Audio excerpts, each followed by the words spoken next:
was Achilles. What's happening, beautiful people of the internet? The Dude 250 back again, and welcome to the DUDEPOOL Gamescast. I'm joined today, as always, with my friend and heterosexual life mate, Taylor Sager. Aliens exist. Hey, guys. And coming all the way from the beautiful UK, none other than my man, Danny Peel, Brutal Nature. Word, sons. How you doing today, big guy? I'm pretty sexy. That's my intro for today. Just word, sons. That's a fact. Word Sons, that's the name of the day, yeah. What's up, Word Sons? Okay. Everybody have a good week? Everybody's living good? Yeah, man. Yeah. That's good. Yeah. I haven't been playing too much games this week, to be honest with you. It's been pretty crazy with work and whatnot, and figuring out technical difficulties and all that. Jazz? Anybody else been playing anything as of late? Pretty much just Siege, really. We've been rocking that Rainbow Yeah, Six. Siege. Yeah. I've been trying to finish Far Cry 4. That's about it. Yeah, fair. I'll jump on there with you soon, that's for sure. But Sure. yeah, whenever I find the time, I'll jump on Siege for 20 minutes or so. But it's been a crazy week. But that being said, we got 3 lovely loaded topics for you to break out over the course of this week. And we're going to kick it off with my man Taylor. And the topic of the day is what, mon frere? I don't remember. I'm just kidding. Oh, that's good. So the topic that I had for this week, I wanted to talk about was, I guess, our first gaming experience that we've had. Not necessarily the first game that you've ever played, but the first one that really got you and got you into it. Got you wanting more games and made you think about it, I guess, when you weren't even playing it and that kind of thing. So, if you guys want to go first, I would love to hear what you have to say. Danny, you want to take her away? I better take it because we'll be here all day if you start, right? Yeah, okay. Yeah, that's fair. Okay. Well, all right.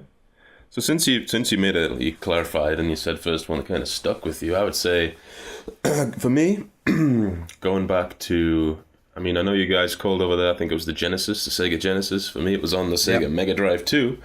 And that would be, it came with a little, like a demo cartridge, and it had Streets of Rage on it, and Sonic, and some other things, but mainly Streets of Rage.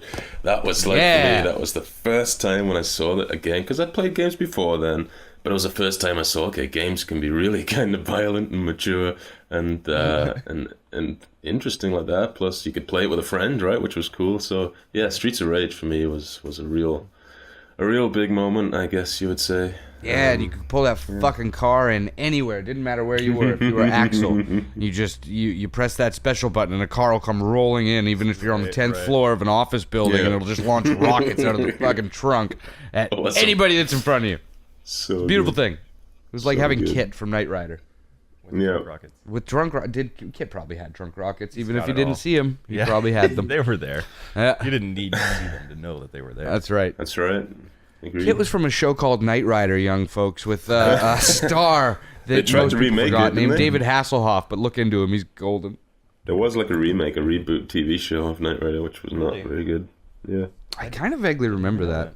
But yeah, Streets of Rage was a classic, and the co-op features were great. I remember renting that a lot on the Sega Genesis that I had. So this is Right it's like a side-scrolling beat-em-up kind of thing? Or? Yeah, Yeah. Oh, yeah. That's cool. That's badass. The equivalent to the Nintendo was the Final Fight franchise. Final Fight, yeah, Right. I played those too. Yeah, pretty much. Really good fun. Great games though. Very difficult, actually. Yeah, it's been a while. I couldn't tell you. I can't remember. Maybe I just sucked at it. Maybe that's what it was. Maybe I put it on easy because I was a child. Yeah. Was there Maybe I was put it on easy because that's kind of Probably. what I do. Yeah. Any other ones there, Danny boy? Well, moving on from that, like obviously you have. Oh, I was thinking, man, back in those days, I started playing FIFA on the Mega Drive, which was interesting. A little isometric view that they had, and every player looked exactly the same.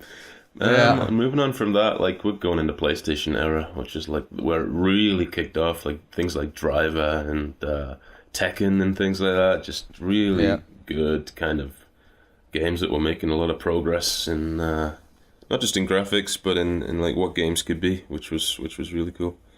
Yeah, things like that. Mm-hmm. Totally. The PlayStation 1 era is when you started seeing like new genres and shit too, because they absolutely. could. They didn't have to have yeah. just a 2D plane, so that you could have like 3D tank battle games and all these other different varieties that you couldn't do with the 16 or 32 Sure. Didn't have to be sports or space. Yeah, exactly. Didn't have to be side scrolling. Yeah. Didn't have to have parallax scrolling and stuff like that. Yeah, even though fucking super cool, all that stuff. Sure. Yeah, man.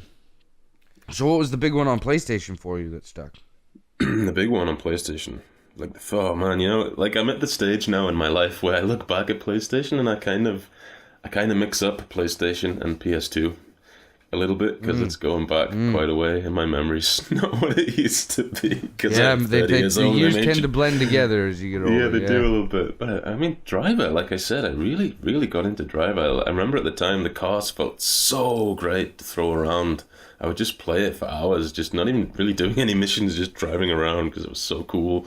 And I never Tekken got 2. to any fucking missions because of that really? stupid garage intro. Oh my god, really? Seriously? You know what I'm talking about? The tutorial thing? Man, I couldn't figure out how to do some of those stupid tricks. I never made it out of the parkade. The actual game starts before you, I think even before you get to a menu or whatever, and it's like, you have to hit these checklists, and then you can play the game. Yeah, like I remember you have to that. do a 360 turn, and you have to do a huge U-turn and land in between these cones and stuff. And I was like, Danny, you know me, I'm still not good at driving fucking games. That was that was a challenge. I guess it would be if you. No Fuck offense. you. And you're absolutely right. Be condescending. I can't wait for Trackmania, you piece of shit. I'll kick your ass on that shit. The gauntlet is laid down, my friend. The gauntlet's been there. It's been laid down. Yeah. Totally. So from there, then what? You said Tekken? Tekken 2 especially, more than Tekken 3 or Tekken Tag was PS2, so yeah, more than Tekken or Tekken 3. Tekken 2, even though looking at it now, the graphics are absolutely hilarious. That's such a good game, man. Like, and they had martial law. He was Bruce Lee, basically, and that's all I want in a fighting game. Oh, that's my man. Yeah. Got those cheap backflips kicks I just keep doing over and over again. Aha! It's funny when you look at Tekken 2 now, leopard, they go so high when they jump. It's crazy. It's actually really. a mask, apparently. I know. Yeah, they do. They do. That franchise is kind of dying, unfortunately. Oh, and then, I mean, the 7th one's coming out, isn't it, soon or something? Maybe it'll sure be is, man. I haven't got the last few. But yeah, the Gran Turismo, I remember, on PS1. Do they what? still professional gaming on that game? Like Evo? Like Street Fighter Tournaments? 5 has like tournaments. Oh, yeah, right? yeah, totally. Yeah, they still do that for they do, Tekken? Yeah, all the big but franchises have that, right? a lot of the fighting game pro stuff is fairly niche anyway. There's only so many ones out there that are actually competitive, so they're not just going to throw one to the wayside usually. Right. The Tekken 6 was a very awesome and fucking well-balanced game. The problem was online. Online sucked. Fucking balls. Their network was shit. It was laggy. No, my problem is, though, with Tekken, we've discussed this before, actually several times years ago. Tekken started to get really gimmicky. Like, a lot of the characters were just a little too over the top for me, and I thought, that's a bit too much. Like, it's cool. Yeah. You have a couple of quirky characters, like Yoshimitsu was always kind of fucking weird, even back in Tekken 2, but suddenly they just had a load of really what I thought was stupid characters, and I didn't want to play in a game where it was like that. I want a more brutal kind of hard-hitting fighting game, and I thought like Tekken 5 was almost perfect for me, and there was a few stupid characters, but I thought that game was fucking awesome. So yeah, I think that was the peak for Fight Night Tekken. Champion is always going to be the hardest hitting fighting game ever made. Yeah, Fight Night was great. That was a good one. Yeah, we had some good matches on that, didn't we? That was a good one. We did, yeah. But those games you always felt when somebody got punched in the face. It was like boosh. Whoa. More so with the hooks, right? More so with the haymakers than the jabs. The jabs felt a little bit spongy, but everything else was pretty hard hitting. But they're supposed to, like a jab compared to a haymaker. Sure, that's true. Yeah, throwing muffins. You can feel the different levels of punches, which I don't think you can in other fighting games. But that's a sports game, so I don't even know if I can compare it to the Yeah, it's not a fighting game game. genre. Well, that's true. Either way, Yeah. but Yeah, I digressed a little bit. So those that takes you into your teen years, so that's kind of past your first gaming experience. Yeah, that's past it. Let's hear what you guys Yeah. got. what do you got there, Nicky? Well, I won't go through the list of Stay every a while console and I've listen. ever owned. I'll go through some bullet point ones that really stand out.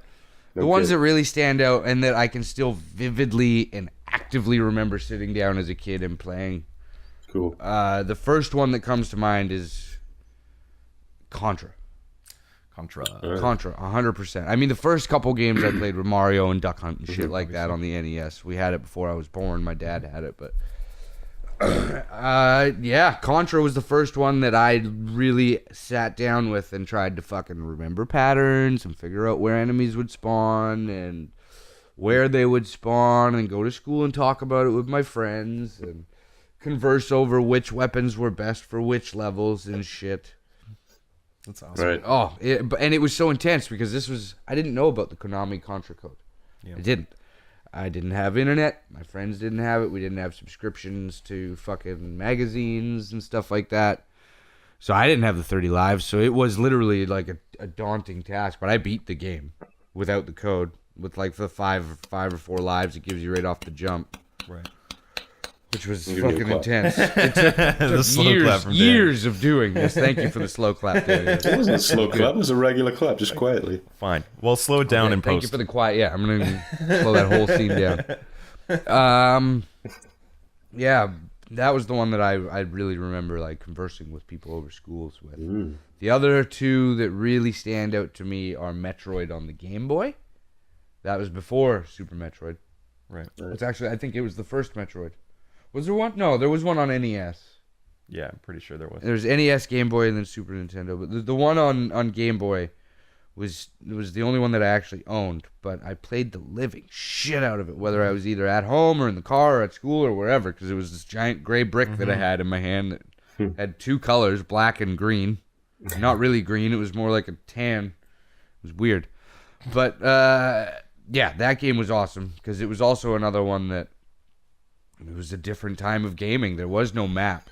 But the map was so fucking important and integral to that game that you'd sit there and I hand drew my own map, Yeah. right? And then friends would come over eventually and be like, "Oh, you beat it? Let me borrow that map." All right, and I'd be lending my map out to friends and stuff like. So that game really stands out as one that we did a lot of talking about it on the schoolyard. And did you find the morph ball? It's over here. Did you find this secret and all this shit? Right, like super cool.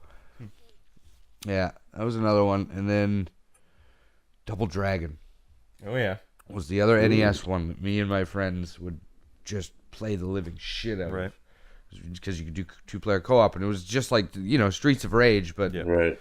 characters were a little stumpier and smaller because it was on the NES. And they all looked like, retarded midgets or something, but they got that job Nothing wrong done. with that. Yeah. God damn it. Yeah. I mean, those were my first earliest gaming experiences. I had so many, though. So many. I lived in a small little complex. A lot of people, right? What's the word? Like townhouses, I guess you would say. Right. They're kind of like townhouses, but I guess a gated not community. no, fuck no, gated community.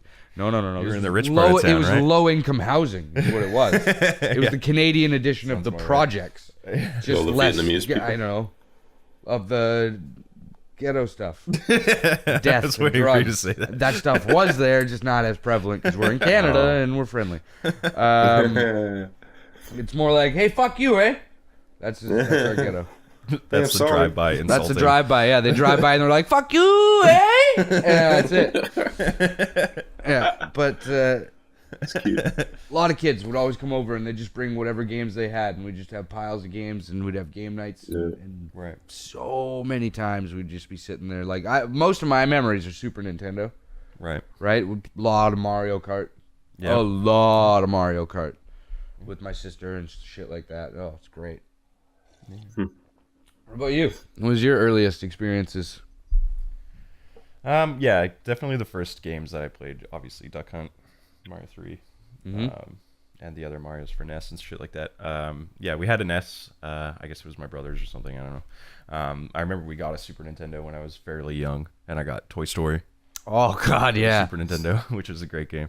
But yeah, none of them were like. I mean, I played the crap out of them, but it wasn't like I was like, it was just it was a game. It was something that was fun to do or whatever, right? But I remember when I got Grim Fandango for the computer, that I just I loved it. I just loved everything about it. I just wanted to play it over and over and over again. I'd get stuck on areas, and I'd just restart the game, and I'd just play through it until I got stuck again, and then I'd give up for a while, and I'd just replay it again until I got stuck, and just try and get farther into the game. It was the best. I loved playing that game. I loved all the little puzzles and everything in it, and all the voice acting, and it was awesome. I really enjoyed it. It was definitely one of my favorite early game experiences. Really, side note, I just started playing that for the first time ever. Really? Just the You other did day. start it, eh? I did start it. That's cool. I fell asleep 20 minutes into it, but it was late, and I was tired, and I was just reading things. Yeah. Yeah. I enjoyed what I played, though. Yeah, I will go back to Remaster, it. I'm guessing. Yeah, it was the remaster on PS4, yeah. You pretty much can't play the original now. I had the discs for the longest time, and you need to like dumb down your computer essentially to make it work. Windows 95. Or run something like DOSBox. Yeah, you have to do shit. DOSBox or some sort of Windows 98 sort of emulation. Yeah, but the remaster is amazing. Like if you haven't played the remaster, definitely check it out. Yeah, they barely screw with like the art style and stuff like that. Like the backgrounds are all just digitally painted backgrounds, and they're all exactly the same as the original. And then just like Manny and the other characters have been up-resed so that they're not so like jaggy and. Well, they added lighting effects too. Yeah, and shadowing. The lighting effects is that create shadows. It's fucking really well done. No, it's great. Like, it's really amazing. Well done. Super impressive how you can switch between the two modes. Yeah, and you can switch, just with one button. And then there's also the director's commentary, which if you've already played through the game, I highly recommend you put it on. It doesn't just like come on whenever. You have to actually activate it. Like it's like a little snap thing will come up in the screen, and you can just activate it. And Tim Schafer and all. Yeah, I'm pretty sure we talked about this on the show already. We did on the episode that didn't get aired. Really? Yeah. No. Yeah, this is when we did this topic. Makes sense. But no, it's great. You definitely want to do that if you like the game when you were younger, or if you. Cool. I mean, really anybody who does like creative stuff, because like the sound guy's in there, and he's talking about how he has like all these contact microphones, and he goes like they're in San Francisco, so he's going to like the Golden Gate Bridge, and he's like holding these microphones to the bridge, and like getting all this ambient noise and stuff like that they put in the background of the game and stuff. It's really, really cool. Right on. Yeah, man. And that's pretty much that's like it? Pretty much. Like I had video games, I had that, and then we got the N64, and I got Ocarina of Time. GoldenEye. So you started late then?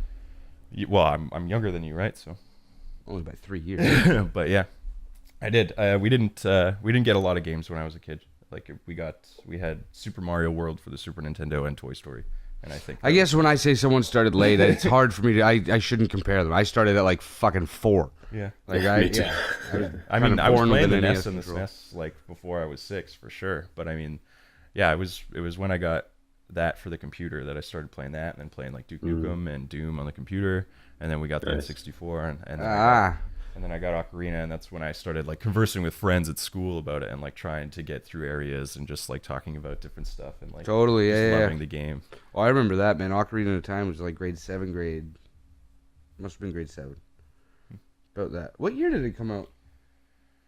96, I think. It was the year my brother graduated. That early? Yeah. Wow. Yeah, I can't remember. GoldenEye was 98. One of those ones. GoldenEye was 98. Maybe it was 98. It's in those 3 years. Nah, it could. Dude, PS1 came out in 95. There's no way the N64 came out in 96. Really? Oh, I don't know. Was it a launch title? I thought the 64. No, like the actual console. Oh, that's what you're asking me. Yeah. Oh. No. I was asking when Ocarina came out, but if you're telling me it's 96, I don't think so. I think. Let's look at it. Yeah, I thought the 64 didn't launch until like 97 because it was supposed to be a competitor to the PS2. Oh, no, the GameCube was. I'm all backwards, man. We're going crazy now. Yeah. No, the 64 was the answer to the PS1. Yep. Yeah. Well, it wasn't a good answer, but... Well, I never had... Yeah, June 23rd, 1996. Oh, cool. Yeah. I never Wow, had a yeah, PlayStation that is 1 growing up. I didn't get a fucking PlayStation 1 until I was in grade 10. Wow. My mom spoiled me rotten. Thanks, Mom. We were poor, but I had all the consoles. That was nice. Oh no, we had an Gets you happy. N64. You don't need a PlayStation. That's the way it always was told to me. That's fair. Looking at the back Understandable. catalog of games, I disagree. Oh but, yeah, totally. Jesus. But growing up, the N64 was the ultimate system to have as a kid because it had the 4 controller ports in the front and it had fucking amazing multiplayer games for you and your buddies, right? That's why anybody in our kind of age range usually looks back as the N64 with awesome memories of having fun with friends and stuff like that, right? But it didn't. I don't think it showed in the sales charts, unfortunately. It's weird though because Think I it did remember worse there. than the PlayStation? Huh? You think it did worse than the PlayStation? I know it did worse than the PlayStation. Yeah, look up those numbers for me. do it. Just we're digressing, but I don't give a shit. This is interesting to me. Yeah, man. PlayStation was a decent seller, right? Yeah, I know the fact. Yeah, I don't know. I don't want to harp on Nintendo or anything, but that's just. Yeah. I wonder what the sales are. 32.92 million units. Okay, and what did the PS1 do? And the So PS1, 32.9. 60. My guess. PS1 did 60? That was my guess. Oh, okay. I guess. Okay. It's a big guess. Could be extremely accurate. I don't know. Do, do, do, do, do, do. It's tension music. That's fair. Hmm. Dun, dun, dun, dun, dun. Find out on the next episode. What's up? You want to guess again there, Danny? You're a little low. Ah, there it is. 80? It's 102.5 million as of 2007. Yeah, yeah. you They see? kept making those, didn't they? And they had the little one as well, like the PS1. They had that too. so Yeah, that probably they did. helped. Yeah, the PSX or whatever. Well, I mean, for fuck's sake, the last PS2 got printed, I think, in 2013. The last PS2. They were selling those for 90 13 dollars or or something. 14. Weren't they? They only stopped producing them in 2006. The PS1s. PS1. That's insane. That's insane, man. Yeah, that's freaking crazy. Oh, That's a hell that of was a crazy. first console. Did they even still sell games for it in 2006? Where would you buy games for it in 2006? well, third world countries, Brazil. they're a I bigger guess, market. It's North America is they're tapped out, Yeah. obviously, and Japan, but it's a lot of third world countries. Right, I guess that makes more sense. On that note, that was a fun topic. Yeah. Enjoyed that one. Thanks, Taylor. Yeah, man. Anytime, guys. Lovely little bastard. Blow you Bigger later. than you. He deserves it. But do you? I do. Oh yeah. Oh yeah, he does. This is getting so gross. I just want to. Moving on. Next topic.